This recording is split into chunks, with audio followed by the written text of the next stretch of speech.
expatriate Hungarian actor named Béla Lugosi. Béla Lugosi was an expatriate from Hungary who was escaping all kinds of political unrest in his native land and actually landed in New Orleans completely without any skills in English at all, made his way to New York, learning many of his early parts phonetically, amazingly. So when they were casting around for the perfect person to play Dracula, Lugosi managed to have both the old world charm and a certain mysterious, seductive quality. He had that thick accent, he had the eyes, he had a series of gestures which to us now look rather hokey. But there are, women fainted and grown men grew nervous. Well, my father's performance in Dracula brought him to the attention of, in particular, the female portion of the audience. They loved his performance. They must have found something of sexual overtones in it, and he became an idol. The very night Dracula opened on Broadway, Universal had a representative in the audience. As I mentioned earlier, Carl Laemmle wasn't a big fan of horror pictures, even though Universal had made a fortune on films like Lon Chaney's The Hunchback of Notre Dame and The Phantom of the Opera. It was my cousin, Carl Laemmle Jr., who really wanted to produce Dracula. Like me, he had grown up with the opportunity to actually watch Lon Chaney filming his famous horror roles for Universal. He loved creepy stories and everything macabre.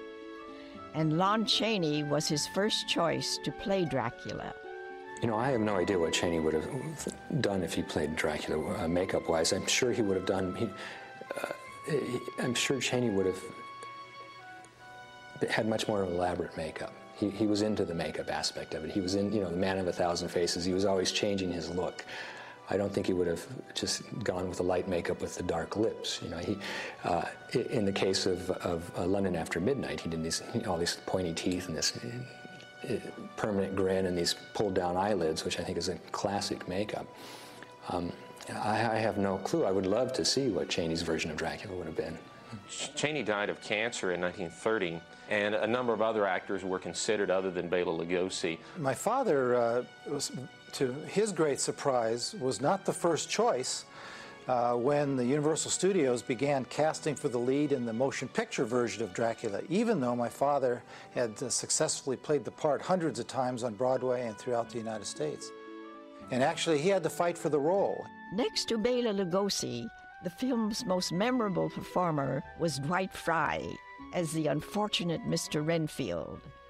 He was such a gentleman when I fell into his lap in the opening scene. You'd never dream he'd end up eating spiders and developing an appetite for even worse. Rats, thousands, millions of them. I don't really think he was surprised by the roles he began to play when he got to Hollywood, because he'd had such a variety of roles in New York on Broadway, from comedy to musicals to serious drama to crooks and all kinds of characters. By the time he was 30, he was an experienced character actor. Renfield is probably the most multifaceted character in the film. I mean, he's sane at times, he's mad at times, he's vampirish at times. Also on hand from the Broadway production was Edward Van Sloan, repeating the role of Professor Van Helsing. Here's part of his screen test. I was looking in the mirror.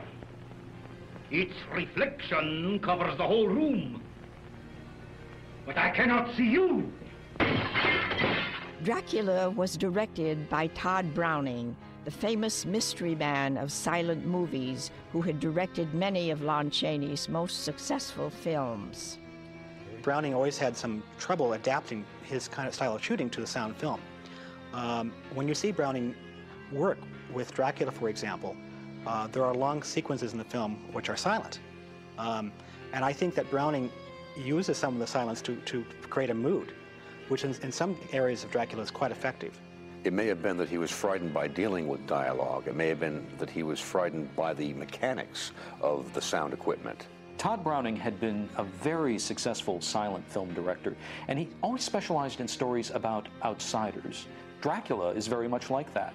He's a fantastic alien invader who cannot live within the world, but can only prey upon it like a parasite. And Dracula may be the ultimate Todd Browning outsider, and so it's not surprising that Dracula was Browning's most successful film. In terms of responsibility for a visual style of Dracula, we know, of course, the cameraman, Karl Freund, was behind the camera, the great German photographer who pioneered so much moving camera in Germany in the late 20s.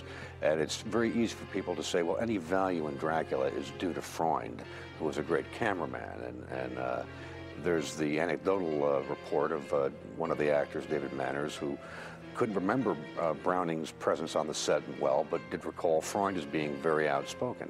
The beginning of Dracula uses a lot of mobile camera setups. We have some tracking shots, and we have a feeling that we're almost watching a German expressionist film that has come over to Hollywood. These tracking shots give us a feeling like we're being pushed against our will to go to different areas of the castle. They're all things like broken down, withered mansions with huge cobwebs, and for some reason no one's ever quite understood, armadillos running around and bats floating overhead. In fact, Browning and the Universal Dracula are, sort of responsible for almost all the iconography that we associate with horror films. Long capes, sweeping staircases, mold and decay, lots of cobwebs, spiders and bats. I mean, everything that now has become the sort of Saturday morning thing that kids associate with horror films all comes from Dracula. Originally, Dracula had been planned as a lavish, big-budget production that would have been based primarily on Stoker's novel. But in the wake of the stock market crash and the onset of the Great Depression, the studio really had to cut back. And they ended up basing the film largely on the stage play for simple reasons of economy. Today it may seem difficult to imagine audiences really being frightened by a film like Dracula, but they really were. It was the first time Hollywood had presented this kind of a supernatural story that didn't have a logical explanation tacked on at the end. And audiences were really creeped out by this atmosphere of weird decadence. They'd never seen anything like it. Among other things, there were a lot of theaters in different parts of the world that were still not equipped with sound equipment for the audiences to hear the movie. And as a result, sound films like Dracula were released in silent versions so that those audiences, those theaters that weren't equipped with sound equipment, could actually see the film. That was another way of getting over language barriers in the early talking era.